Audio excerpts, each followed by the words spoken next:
L'image d'un jeune homme qui retrouve sa famille a suspendu pendant quelques heures les bombardements dans la bande de Gaza. Edan Alexander, un soldat israélo-américain de 21 ans, a été libéré ce lundi par le Hamas après 1 an et demi de captivité. Sa libération a entraîné une pause temporaire des bombardements, un répit très court pour les 2,4 millions d'habitants de Gaza. La libération de ce citoyen américain intervient alors que Donald Trump entame une tournée au Moyen-Orient, avec des étapes en Arabie Saoudite, aux Émirats Arabes Unis et au Qatar, acteurs clés des négociations indirectes entre Israël et le Hamas. Pour Benjamin Netanyahou, c'est le résultat d'une stratégie conjointe avec le président américain.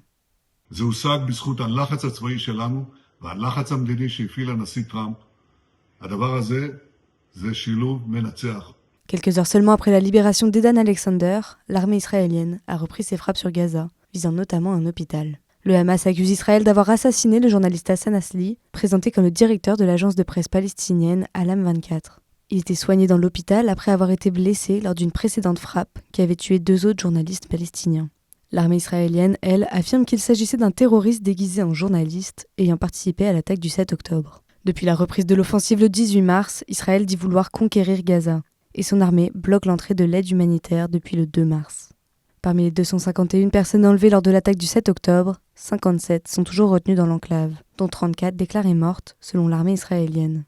En représailles, les bombardements israéliens ont fait plus de 52 800 morts à Gaza, en majorité des civils, selon les autorités locales, des chiffres jugés crédibles par l'ONU.